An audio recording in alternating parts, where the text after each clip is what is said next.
A very good morning to all of you, and I'll be starting up with SAMIS, so that is System Analysis and Management Information System. तो ये जो system analysis और management information system है, इसमें हम लोग जो कर रहे हैं वो ये है कि किस तरीके से SDLC system development life cycle जो है सॉफ्टवेयर को प्रोवाइड कराता है कि किस तरीके से सॉफ्टवेयर बनेगा और किस तरीके से हमारे सॉफ्टवेयर में जो भी डिसाइड करना है वो सिस्टम एनालिस्ट कैसे डिसाइड करेगा कि सॉफ्टवेयर क्या काम करेगा, कैसे काम करेगा, है ना। तो let's start. I will be sharing you the screen. ये देखिए, हमने लास्ट क्लास में जो किया था उसमें मैंने आपको बताया था डिटर्मिनेशन ऑफ सिस्टम, है ना। डिटर्मिनेशन ऑफ सिस्टम रिक्वायरमेंट्स की क्या क्या रिक्वायरमेंट्स हो सकते हैं, और उसमें हमने आपको शो भी किया था कि कंपनी रजिस्टर्ड होना चाहिए, कमर्शियल बिल्डिंग होना चाहिए, एग्रीमेंट सारे सही से होने चाहिए। तो ये सब सारी चीज़ें हमने आपको मतलब लास्ट क्लास में हमने आपको बताया, है ना। तो ये सब चीज़ें हम लोग कर चुके हैं। हम लोग ये भी कर चुके हैं कि जिसमें कि technical staff, non technical staff, unskilled staff, इन सब की रिक्वायरमेंट होती है ना। फिर हम लोगों ने ये भी किया था कि किस तरीके से जो है हमारे जो सिस्टम है उस सिस्टम में आप लोग देखेंगे कि डिज़ाइनिंग कैसे होता है, और उसमें जो है किस तरीके से जो है सिस्टम को डिज़ाइन करने के बाद हम लोग उस पर कैसे इम्प्लीमेंटेशन करते हैं, किस तरीके से जो है ये चीज़ें सामने नज़र आती है। तो ये यहाँ तक हम लोगों ने कर लिया था। नेक्स्ट जो हमारा है वो है डेवलपमेंट ऑफ सिस्टम।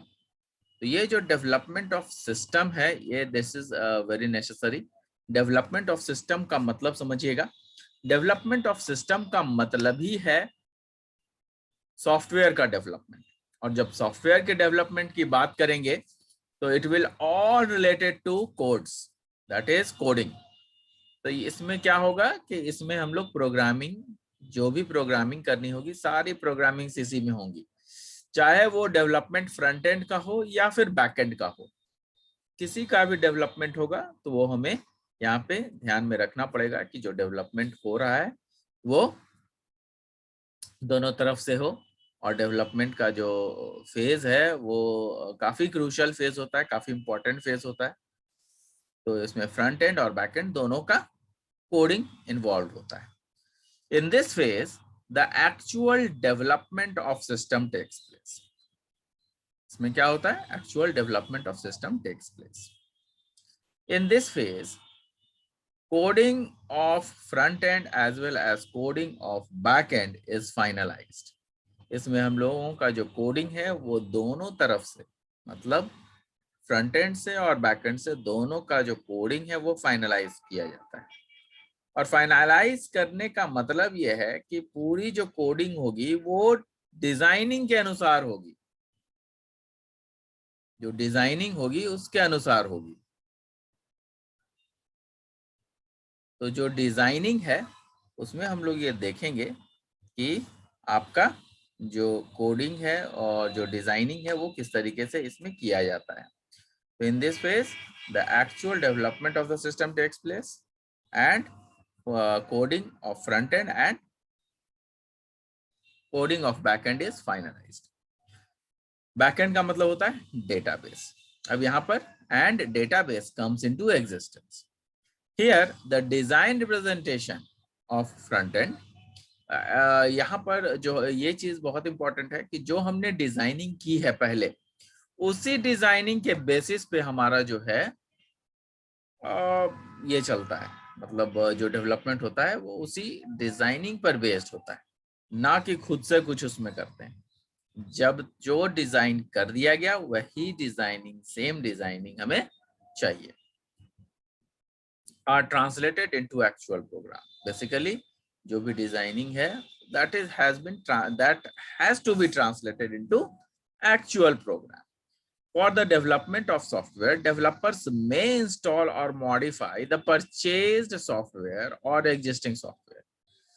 तो जो भी सॉफ्टवेयर का जो डेवलपमेंट है, वो सॉफ्टवेयर का जो डेवलपमेंट होता है, उसके लिए जो हमारे पास मौजूद चीजें हैं, वो आपको या तो वो डेवलपर्स जो है, जो भी हमारा रिक्वायरमेंट है उसके लिए जो भी रिक्वायरमेंट चीजें लगी, वो सब चीज हम लोग इसमें लगाएंगे।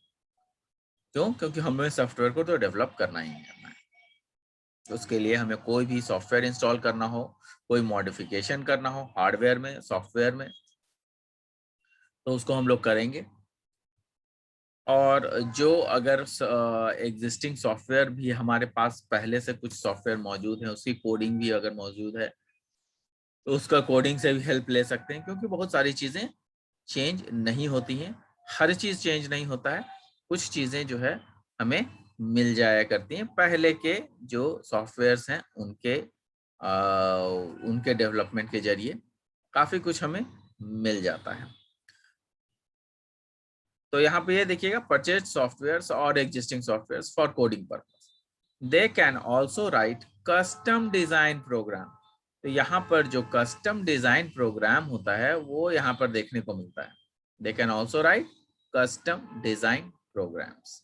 तो कस्टम डिजाइन प्रोग्राम जो है वो भी हम लोग यहाँ पे करते हैं। कस्टम डिजाइन प्रोग्राम का मतलब क्या होता है?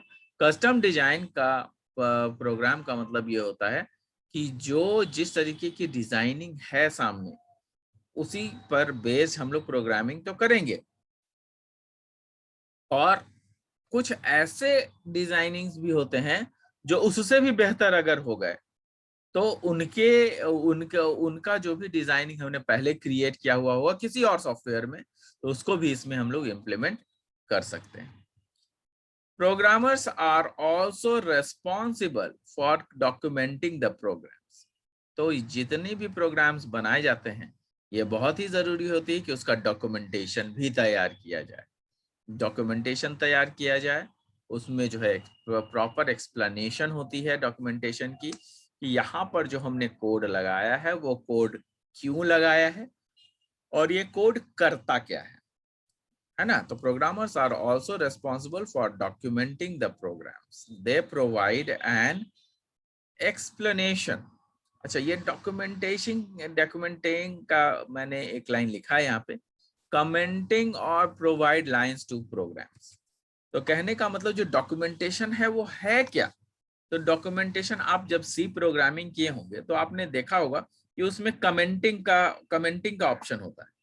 हम लोग स्टार और ये लगाते थे, है ना, स्लैश लगाते थे या डबल स्लैश लगाते थे, तो उसमें कमेंट कर सकते हैं।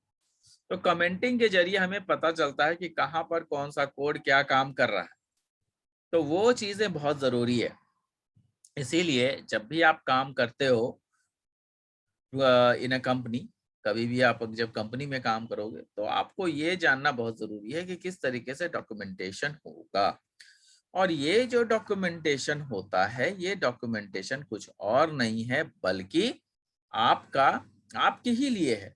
बाद में अगर फिर से प्रोग्राम अगर खोलोगे, तो हो सकता है कि आप भूल जाओ कि आपने उस समय क्या दिमाग लगाया था, है ना। कई बार मैथमेटिक्स भी बनाते हैं हम लोग, तो भूल जाते हैं कि अच्छा उस समय क्या कैसे बनाए थे, है ना। तो वही है कि एक अगर हम लोग डॉक्यूमेंटेशन कर देंगे तो फिर से उतना दिमाग नहीं लगाना पड़ेगा और तुरंत चीजें हमें मिल जाएंगी।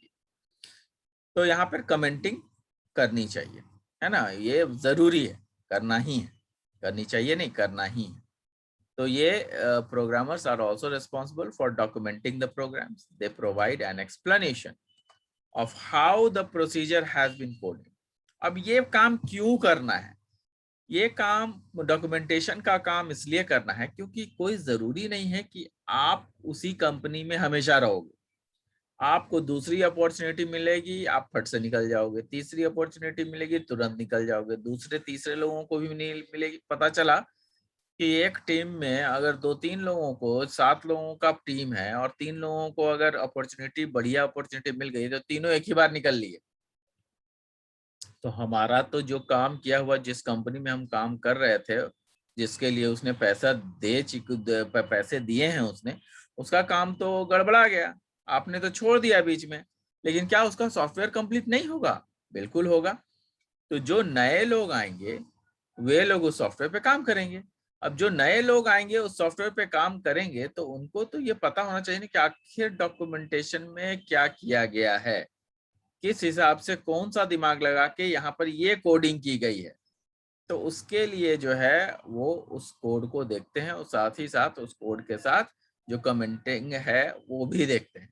तो इससे क्या होता है, इससे जो है प्रॉपर डॉक्यूमेंटेशन रहने के जरिए से के चलते हमारा काम आसान हो जाता है कि भाई हमें फिर से उतना दिमाग नहीं लगाना पड़ता।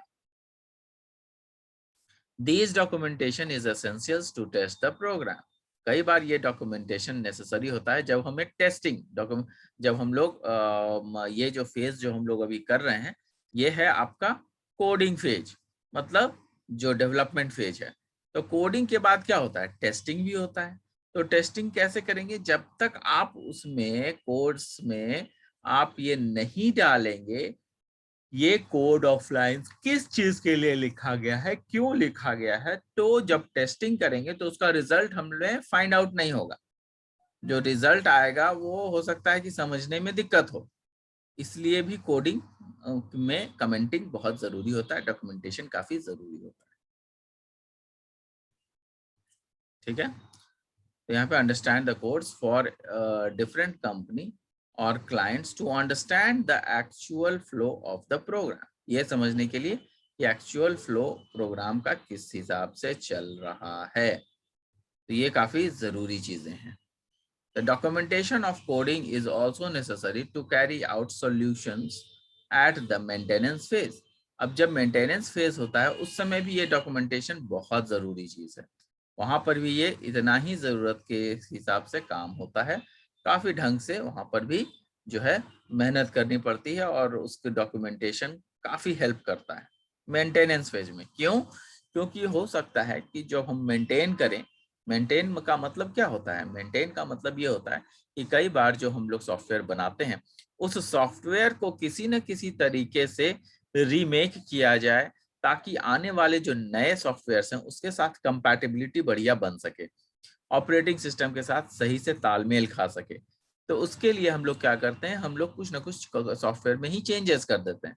तो ये मेंटेनेंस फेज में भी काम करता है। क्यों? क्योंकि फिर से वही सॉफ्टवेयर का जो कोडिंग है वो फिर से देखा जाता है कि कहीं कोई दिक्कत तो वो प्रोड्यूस नहीं कर रहा।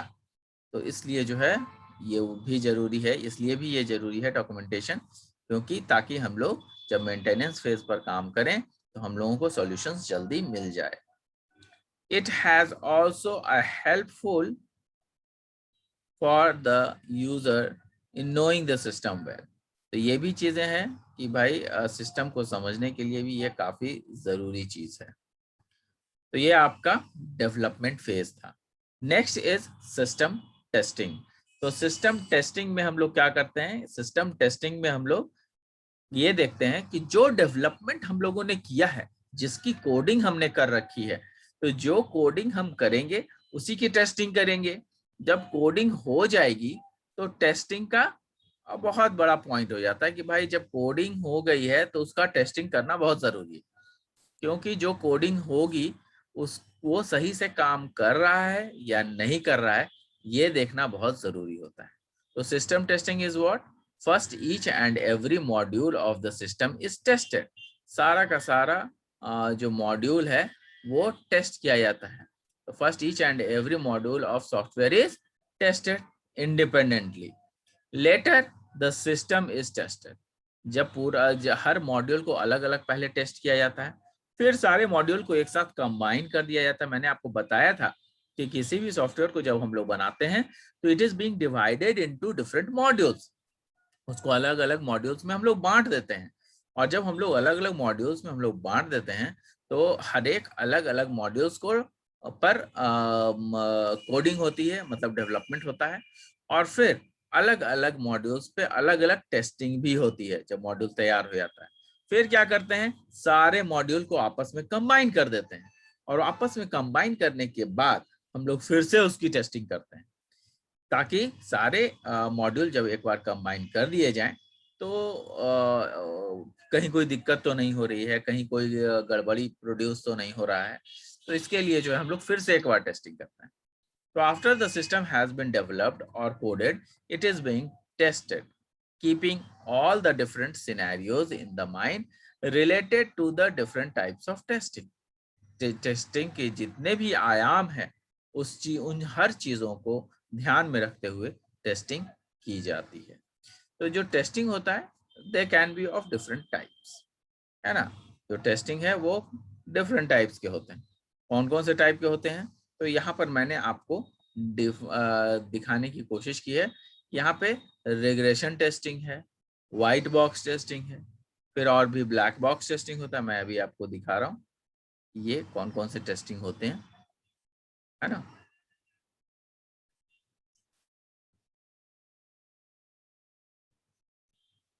ये देखिए, ये जो है व्हाइट बॉक्स टेस्टिंग था।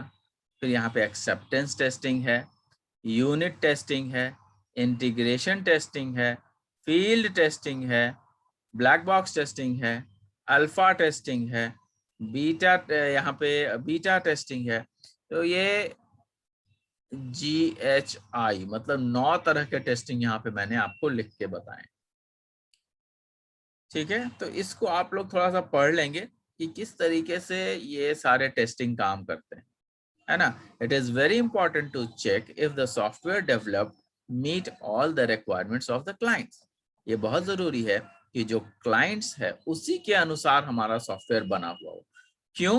क्योंकि जब तक क्लाइंट हमें ये नहीं बताएगा कि हाँ हम वो सेटिस्फाई है, तब तक हमें उनसे पैसे नहीं मिलेंगे, और पैसे नहीं मिलेंगे तो हमारा काम ही नहीं होगा। तो आई होप कि आप लोग को समझ में आ रहा होगा।